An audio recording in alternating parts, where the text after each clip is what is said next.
बात तो यह है, इस यात्रा में जाने वाला व्यक्ति, अपने प्रदेश जाने वाला व्यक्ति कुछ सामान तो वहां से ले सकता है, पर जिस यात्रा में एक दिन हमको जाना है उसमें सामान कुछ मिलता नहीं। लोग कहते मरने के बाद कुछ भी साथ में नहीं जाता, शायद झूठ बोला होगा उन लोगों ने। मरने के बाद भी 4 चीजें साथ में जाती हैं। मरने के बाद भी 4 चीजें साथ में जाती हैं। एक, संचित कर्म, आपने जो कर्म किए वो साथ लेकर के जाता है जीव। दूसरा, स्मृति, ये संसार की स्मरण, संसार के पति पत्नी नाते स्मरण ही तो होता है उसे। पहला संचित कर्म, दूसरा स्मृति, तीसरा साथ में जाने वाली चीज है वो है जागृति। वो कितना जागता है उसके आगे फिर यात्रा करता। इसको ऐसे समझो, कई बार हमने देखा नन्हा सा बालक ऐसी ऐसी बड़ी बड़ी बातें बोलता है जो कभी उसने पढ़ी नहीं, कभी उसने सुनी नहीं। हम चौंक जाते हैं कि ये इतना ज्ञानी कैसे हो गया, इसको इतना अनुभव कैसे हो गया। इस जमाने का उसका अनुभव नहीं है, उसका पूर्व जन्म का अनुभव है। यात्रा किसी कारण बस पूर्ण हो गई होगी, उसने दूसरा जन्म लिया और फिर से स्टार्ट कर दिया। जैसे शाम के समय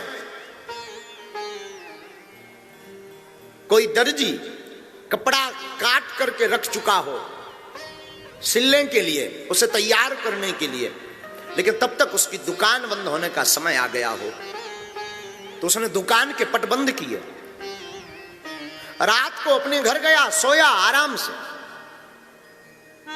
उसकी सुबह हुई, अब वो सुबह आया और आकर के उसने सबसे पहले वही कपड़ा उठाया जो कल रात को काट करके रखा था। आगे की उसे तैयारी करनी थी, उसे कपड़े का कुर्ता बनाना था। उसने झट से 30 मिनट में वो बना दिया, क्योंकि आधा काम वो कल निपटा चुका था, आधा काम बाकी था, सुबह आकर के पूर्ण कर दिया। और उसका मतलब ये नहीं कि उसने एक दिन में किया, दोनों समय में, कुछ रात का कुछ सुबह का। ऐसे ही हमारी जिंदगी है, कुछ पूर्व जन्म का कर्म होता है, कुछ इस जन्म का कर्म होता है, दोनों मिल जाते हैं, जागृति हो जाती है और परमात्मा का मिलन हो जाता है।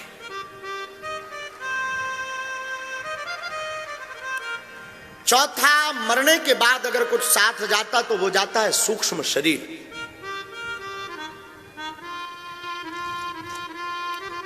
बस एक निवेदन करूं, जीवन व्यर्थ गवाना भी मृत्यु है, जीवन में सोना भी मृत्यु है। आप सोना 2 प्रकार का होता है, एक नींद का सोना होता है, एक खुली हुई आंखों में सोना होता है। आपकी अगर आंख खुल गई और आंख खुलने के बाद भी अपनी इन आंखों से संतों के दर्शन नहीं किए, इन आंखों से आपने भगवान दर्शन की जिज्ञासा नहीं जगी, इन नेत्रों में भगवान के दर्शन का भाव नहीं जगा, तब भी आप सो रहे हो, तब भी आप नींद के आगोश में हो, तब भी आप गहरी निद्रा में हो। मौत भी एक प्रकार की नहीं होती, मृत्यु 101 प्रकार की होती है। हद तो यह है, मरना सबको है, मरना कोई नहीं चाहता, कोई नहीं चाहता मैं मरूं। मरते समय भी वो प्रयोजन करता है कि मैं बच जाऊं, और उसे यह भी पता है कि मरना है। हमें लगता कि अभी बहुत जिंदगी हमारी बाकी है, ये भूल है हमारी। हमें लगता बहुत समय है हमारे पास, ये भूल है हमारी। हमें लगता वो मर गया, उसका समय आ गया था, हमारा नहीं आया, ये भूल है हमारी। कोई ठिकाना नहीं है आपका, आपके पास बहुत ज्यादा समय नहीं है, आपके पास बहुत ज्यादा व्यवस्था नहीं है। आप अपनी मृत्यु को महोत्सव में मनाना चाहते हो, आप अपनी मृत्यु को संवारना चाहते हो, आप अगर अपनी मृत्यु में जीना चाहते हो, आप अपनी मौत को अपनी भर आंखों में देखना चाहते हो, तो आज से ही तैयारी प्रारंभ कर दो कि हमें कल मरना है तो मरेंगे, पर आज माला नहीं छोड़ेंगे। कल जो होगा सो होगा, कभी कभी हमें चंगीलाल की कथा बड़ी याद आती है। अपने जमाने का एक चंगीलाल था। चंगीलाल नाम का आदमी बहुत बुद्धिमान था। इतना बुद्धिमान था कि वो मरा तो गांव के लोग और घर वाले मरते समय सामने आए। गीता का पाठ, वही पुरानी प्रकल्प, गीता का पाठ, मुख में गंगा जल, तुलसी का डालना। छोटे छोटे बच्चे उसके बड़े बड़े हो गए थे, डॉक्टर बन गए थे, कोई विदेशों में रहने लगे थे, वो भी आए पिता के मरने पर।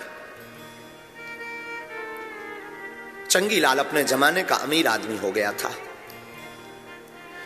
मरते मरते प्राण आपने सुना होगा कि कभी मुख से निकलते हैं, तो कभी आंखों से निकलते हैं, तो कभी कानों से निकलते हैं। चंगीलाल के जो प्राण निकले वो मुख से निकले। तो चंगीलाल बोल नहीं पा रहा था, लेकिन चंगीलाल की नजर सामने थी। लोग, परिवार बगल में बैठे थे। मरने का समय अंतिम था, कुछ देर में उसकी श्वास रुकने वाली थी। वो बार बार इशारा करके चंगीलाल कहता, वो देखो झाड़ू झाड़ झाड़, और इतना बोले हो फिर चुप हो जाए, बार बार उठने का प्रयत्न करे। चंगीलाल के बच्चे थे दो, मंगूलाल और मोहनलाल। चंगीलाल के दोनों बेटे थे। दोनों बेटे बड़े पढ़े लिखे हुए थे, डॉक्टरी पढ़ी हुई थी, लंबा बिजनेस था इनका, विदेशों में कारोबार था। डॉक्टरी की पढ़ाई में भी बहुत बड़ा ये डॉक्टर्स काम करते थे, दवाइयों का काम करते थे। बच्चों ने कहा, पिताजी मरने वाले हैं, बोल नहीं पा रहे हैं, बार बार हाथ का इशारा करके झाड़ की तरफ नजर कर रहे हैं। लगता है इन्होंने भड़ा वहां पर धन गाड़ दिया है।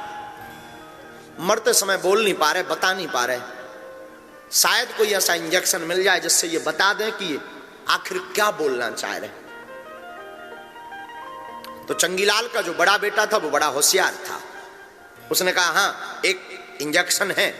उस इंजेक्शन है तो जरा महंगा, पर उस इंजेक्शन के लगाने से 2 मिनट तो हम बुलवा देंगे पिताजी को। तो छोटे भाई ने कहा, मुंह क्या ताक रहे, लाओ ना, हो सकता 2, 5, 10 हजार के इंजेक्शन से करोड़ों का माल हाथ में लग जाए। भागे भागे गए। अब वो महंगा वाला इंजेक्शन लेकर के उसका बेटा आया, वही बात लगाया, लगा करके मालिश की, और इंजेक्शन ने तो चमत्कार किया। वो उठा और चिल्ला करके बोला, तुम मेरा मुंह क्या ताक रहे, देख वहां सामने एक बछड़ा झाड़ू चबा रहा है। और मर गया।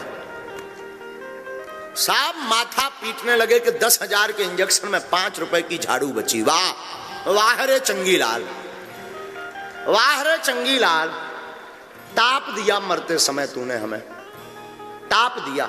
छोटे वाले ने तो हद कर दी। छोटे वाला बोला, 13वीं के पैसा गए, अब तो हम लगाने वाले नहीं। मरते समय, मृत्यु के समय हमारे आपके जीवन में ये बड़ा स्वभाववश होता है कि हमारा संसार के प्रति और आकर्षण बढ़ने लगता है, संसार और प्रिय लगने लगता है, अपने और प्रिय लगने लगते हैं, जगत में अपना और घनिष्ठ लगने लगता है,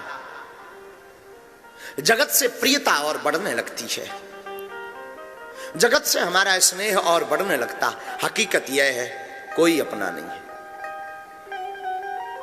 ये बात कहना सरल है, समझना बड़ा कठिन है। अपने चित्त पटल पर इसको उतारना बहुत कठिन है। यूं तो हम भी कह देते कि मरना है, पर मरने की तैयारी नहीं होती। यूं तो तुम भी कभी कभी बोल देते कि मरना तो है, पर मरने की कोई तैयारी नहीं होती। आप पूछोगे कि महाराज मरने की तैयारी आखिर कौन सी बात कर रहे हैं आप, कौन सी मरने की तैयारी कर रहे हैं? सामान रखें, स्नेकी पहले से बनाकर रखें क्या? मखाने पहले से रख लें क्या? साधु, आपकी बुद्धि शायद उल्टी हो। हमने मरने की तैयारी के लिए सामान की बात नहीं की। मरने की तैयारी का मतलब है आपके जीवन में माला इतनी घिसो कि मौत भी तुम्हारी मौत में आकर के शर्मा जाए।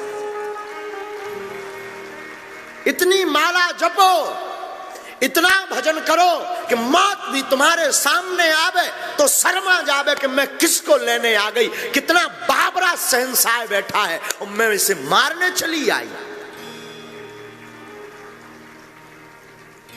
इसका नाम है मृत्यु का महोत्सव, इसका नाम है मृत्यु की तैयारी, इसका नाम है मौत का महोत्सव, इसका नाम है सत्य को स्वीकार करना, इसका नाम है मृत्यु से सामना होना।